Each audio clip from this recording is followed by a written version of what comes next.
નમસ્કાર દર્શક મિત્રો, આપ નિહાળી રહ્યા છો સાઈ ગ્રુપ મીડિયા હાઉસ દ્વારા સંચાલિત નવસારી લાઈવ અને ઝટપટ news. Navsari district senior citizen trust સંચાલિત Girja senior citizen public library આયોજિત સુરોના બેતાજ બાદશાહ મોહમ્મદ રફીજીની 46મી પુણ્યતિથિ નિમિત્તે એક શામ રફી કે નામનો એક કાર્યક્રમ યોજાયો, જેમાં મોહમ્મદ રફીજી દ્વારા લોકપ્રિય ગીતોની જાણી અજાણી વાતોની દ્રશ્ય શ્રાવ્ય પ્રસ્તુતિ તુષારકાંત દેસાઈ દ્વારા કરવામાં આવી હતી. એટલે કે ગીત કઈ સિચ્યુએશનની અંદર બન્યું, શા માટે આ ગીત બન્યું અને શા માટે આ ગીત ગાવા માટે જ સ્વર્ગસ્થ મોહમ્મદ રફી સાહેબને આમંત્રિત કરવામાં આવ્યા હતા, એ બાબતની સંપૂર્ણ જાણકારી વિડીયોની સાથે વાતોને હળવા મૂડમાં પ્રસ્તુત કરવામાં આવી. જે સંદર્ભે નવસારી ડિસ્ટ્રિક્ટ સિનિયર સિટીઝન ટ્રસ્ટના પ્રમુખ શું જણાવી રહ્યા છે, ચાલો આપણે સાંભળીએ.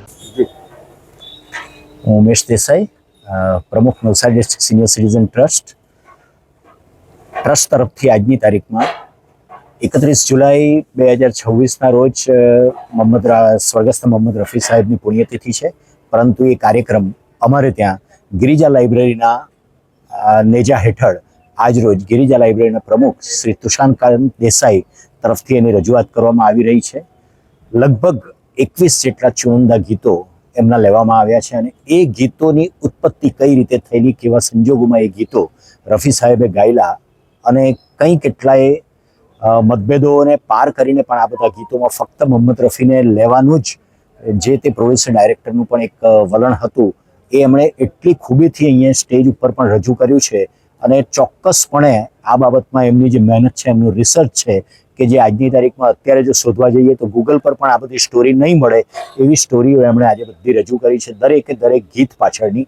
અને ગીતો પણ આમ તો મોહમ્મદ રફી સાહેબે 26,000થી વધુ ગીતો ગાયેલા, પરંતુ એ ગીતમાંથી 21 ગીતોને ચુનંદા ગીતોને પસંદ કરવા, કે એક જમાનામાં એવું કહેવાતું કે મા બાપને ત્યાં દીકરીના લગ્ન હોય તો લગ્નની શરૂઆત બહારો ફૂલ બરસાવો જે અત્યારે વાગી રહ્યું છે તે ગીતથી શરૂઆત થતી અને બાબુલ કી દુઆએ લેતી જા એ ગીતથી સમાપ્ત થતા એ આખા લગ્ન પ્રસંગનો કાર્યક્રમ હતો.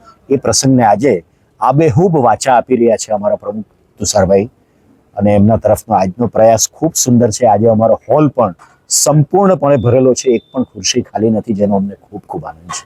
ધન્યવાદ. તો આ પ્રમાણે Navsari district senior citizen trust સંચાલિત ગિરજા સિનિયર સિટીઝન પબ્લિક લાઇબ્રેરીની અંદર સુરોના બેતાજ બાદશાહ સ્વર્ગસ્થ મોહમ્મદ રફીજીની 46મી પુણ્યતિથિ કે જે 31મી તારીખે આવે છે, પણ એની ઉજવણી જે ખરી એ 28મી તારીખે સાંજે કરવામાં આવી હતી. અને એ દરમિયાન હોલ જે ખરો એ પણ આખો ખચોખચ ભરાયો હતો અને તમામ સિનિયર સિટીઝનો દ્વારા આ કાર્યક્રમને ખૂબ માણવામાં આવ્યો હતો. તો આ જ પ્રમાણે આવા અવનવા સમાચારો માટે આપ નિહાળતા રહો નવસારી લાઈવ અને ઝટપટ ન્યૂઝ. શું તમે શરીરના સાંધાના દુખાવાથી પીડાઈ રહ્યા છો કે પછી તમે કોઈ સ્પોર્ટ્સ ઇન્જરીથી પીડાઈ રહ્યા છો? લકવાની બીમારી બાદની પીડા સહન કરી રહ્યા છો? શું તમને સ્પાઇનલ પ્રોબ્લેમ છે?